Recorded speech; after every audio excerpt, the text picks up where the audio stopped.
Sort of staying on theme with this series I've been doing about things I'll never buy or things I'll only ever buy used, I thought it may be interesting to share a list of things I consider worth purchasing as a minimalist, a person who considers themselves frugal, or someone who just wants to live more intentionally. Admittedly, a few things on this list will be things my girlfriend bought, but after spending some time around them, I've definitely found them useful in some capacity. I'm also going to try and cover a few bases here, like home items and things that aren't specific physical items.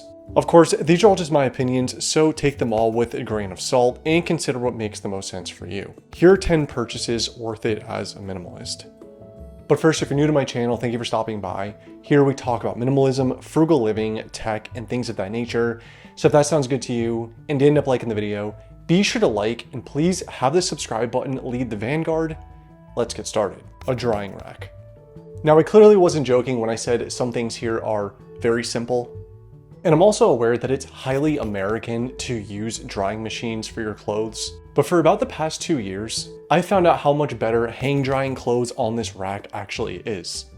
I never have to worry about my clothes getting wrinkled when I forget about them in the dryer. Not to mention, it's a bit more energy efficient, reduces the wear and tear on my clothes, specifically at the collar area, and it keeps them from shrinking, which was a very annoying problem I used to deal with. Electric kettle. Another thing that everyone in Europe will probably nod their head at is the importance of having an electric kettle. I went 20-something years before realizing how convenient actually having one of these things is. Because whenever I saw one of these, I never really considered how many use cases it actually has.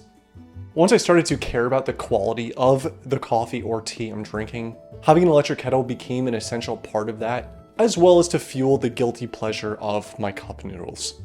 This one was the first one I ever bought. It's about 4 years old at this point, and what's really nice about electric kettles, from what I remember, is that for the most part, they are relatively inexpensive.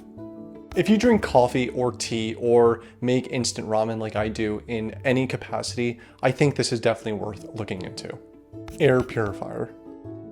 Anyone who's seen my videos over the years may have noticed that this has changed location several times, but I still have it. My air purifier used to sit on my desk next to the couch, and as of now, it just sits on the nightstand where I feel like it makes the most sense. I think I got this back in May 2022, and it's held up very nice since then. And honestly, I was a little skeptical about them in the beginning, but whenever I do have to replace the filter and I see how much cat hair and dust is stuck to it, it's clear it's doing something. It's also nice to have that little bit of circulation it provides. This one isn't particularly fancy by any means, but every location I've kept it, I've noticeably had my allergies subside quite a bit.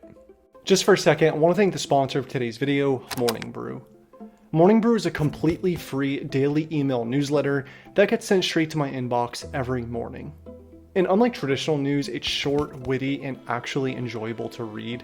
I recently read that Amazon is attempting to equip their drivers with glasses that identify hostile dogs, as well as improve directions. We're officially living in a dystopian future. Over 4 million professionals already read Morning Brew daily. Again, it's 100% completely free and literally takes about 15 seconds to sign up, so there's no reason not to try it out.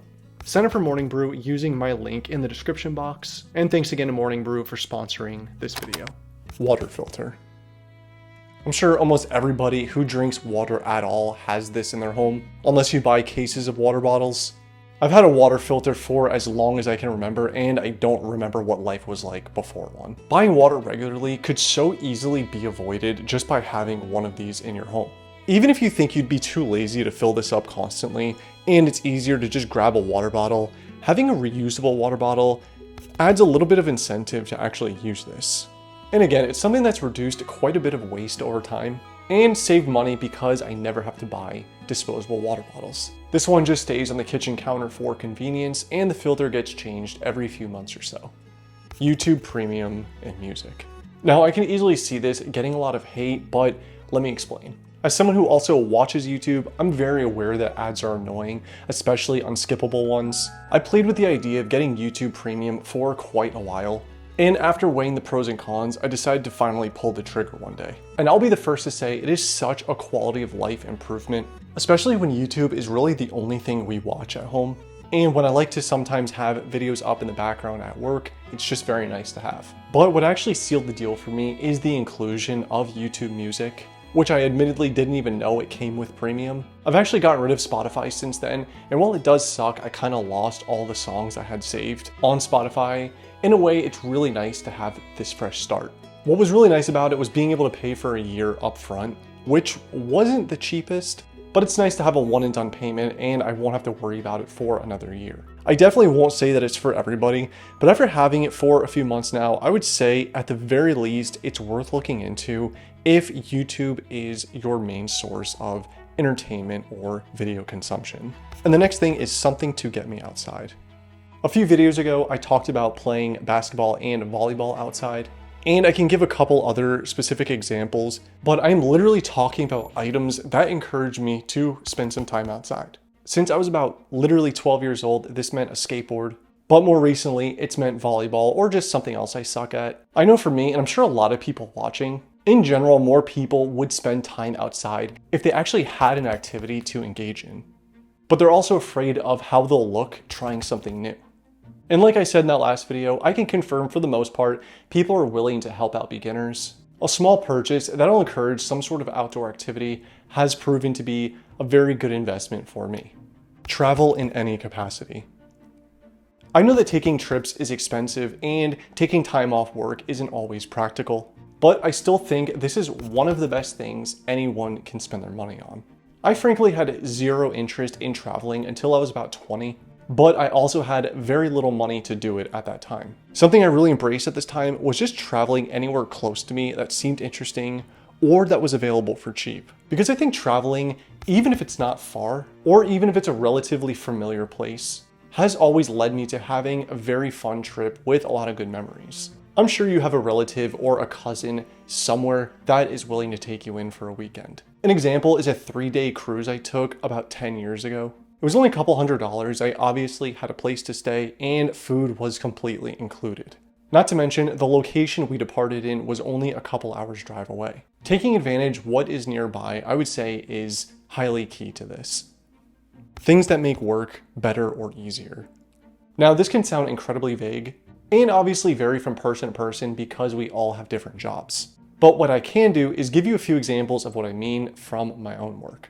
My current job is the first job I've ever had where I'm actually sitting at a desk and clicking a lot. And I would have never guessed in 1,000 years that my hand would actually start to cramp from clicking a mouse all day. I had my wireless mouse far before starting this job, and I decided to bring it in and noticed after a long day, my hand wasn't starting to cramp as much. I think because the click resistance was a lot smoother. And it's not like it completely changed the output of my work, but making small changes like this throughout time has made every little thing that was uncomfortable far better. I'm sure we could all think of a few quality of life purchases that would make a huge difference during our shift, whether it's making something less annoying or uncomfortable. I would say it's a purchase definitely worth making. Next is a dash cam. Back in 2020, I got a dash cam for my car, and I've had it installed ever since. And while this isn't something I'm actively using, pressing buttons on, and it's just passively getting used, I feel like it's one of those things when the time comes that I do need it, I'll be very glad I did have it. I've read stories of people's dash cams saving them from things like lawsuits or just legal problems in general when it comes to driving. And though I wasn't involved, thankfully, about 6 months after having my dash cam installed, I did have a car fly over a median, go straight in front of me, and slam into a pole while I was just feet away. And I still think I have that video backed up somewhere. My point is, a relatively cheap purchase could potentially save me a lot of money and headache in the event of an accident.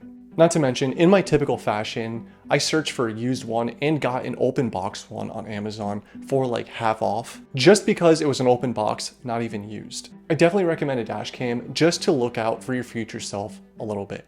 And the last thing here is something that encourages cooking.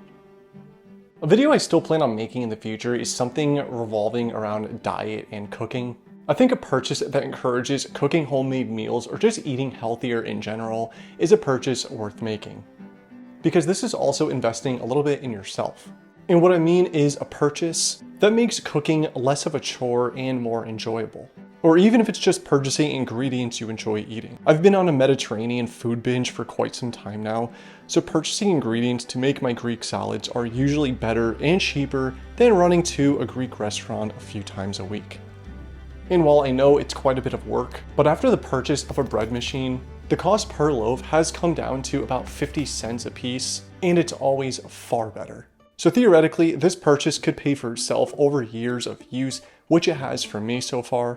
The point of this is a purchase that encourages better habits, has proved to be a purchase that is worth making, in my opinion. These were just 10 purchases that I thought have been worth it as a minimalist.